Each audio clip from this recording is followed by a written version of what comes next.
Olunaku lw'eggulo akakiiko k'ebyokulonda lwakaakomekereza okuwandiisa abanaavuganya ku kifo ky'omukulembeze w'eggwanga mu kalulu k'omwaka ogujja ogwa 2026. Kyokka olunaku lw'eggulo akulira ekibiina ki National Unity Platform nga yabakwatidde ne bendeera ku kifo ky'omukulembeze w'eggwanga Robert Kyagulanyi Ssentamu bwe yabadde agenda okuwandiisibwa. Poliisi yalwanaganye n'abawagizi be ababadde babemberedde ku luguudo nga baagala okumuwerekera okutuuka erubowa okwewandiisa.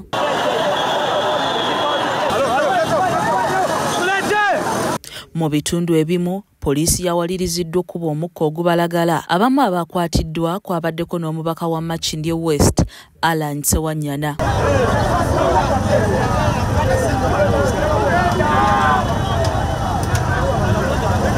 Joel Ssenyonyi nga yakulira oludda lwa Paalamenti oluvuganya ategeezezza nga bannamateeka b'ekibiina bwe bali mu kuzuula omuwendo omutuufu ogw'abantu baabwe abakwatiddwa ne mu buduukulu gye baasibiddwa.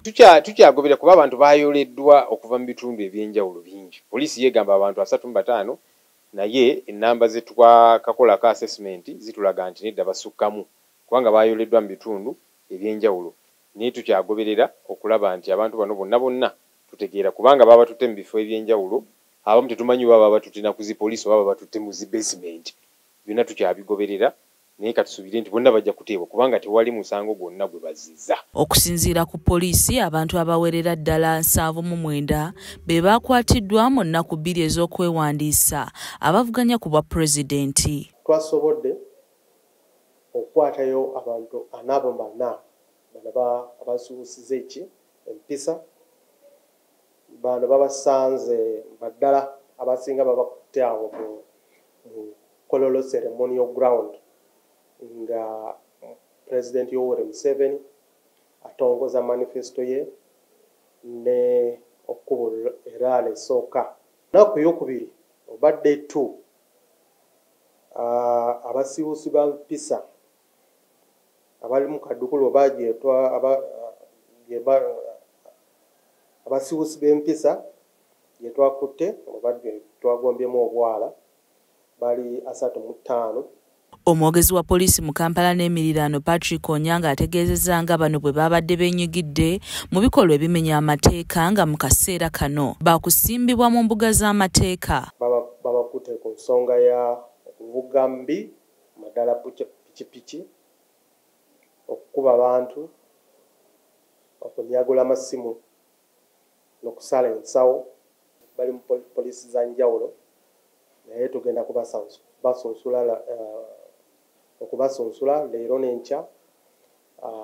Tusuubira nti nga wiiki tenaba kugwa tujja kubeera tubatwala mu mbuga z'amateeka. Nawankubadde nga guli gutyo, poliisi egamba nti okuwandiisa abeesimbyewo ku bwa pulezidenti tekwabadde mu kusoomooza kw'amaanyi. Objectives zaffe twagifunye. Buterenkevu bubaddewo mu Kampala ne mu kitundu ekyo kya Lubowa.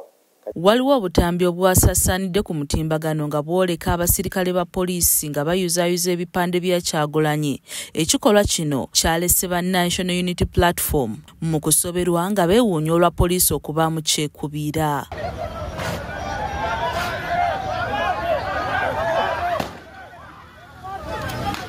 Onyanga avumiridde ekikolwa kino ng'agamba nti bo tebalina kyekubiira. Naye abakikoze ekyo bakikoze bo nga kinoomu naye singa ekitongole kya poliisi. Ategeezezza bonna abeenyigidde mu kikolwa kino nga bwe bagenda okuvunaanibwa.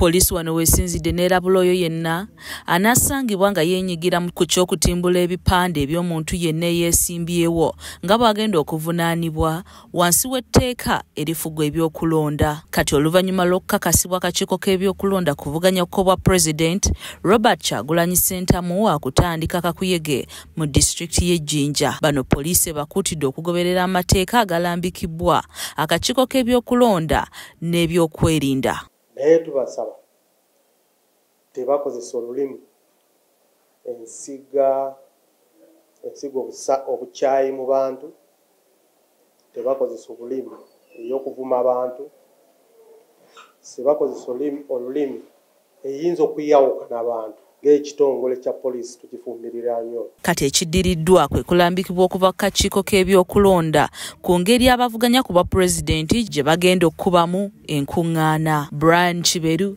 yakusakidde emboozi eno ku lwa KSTV agaleero.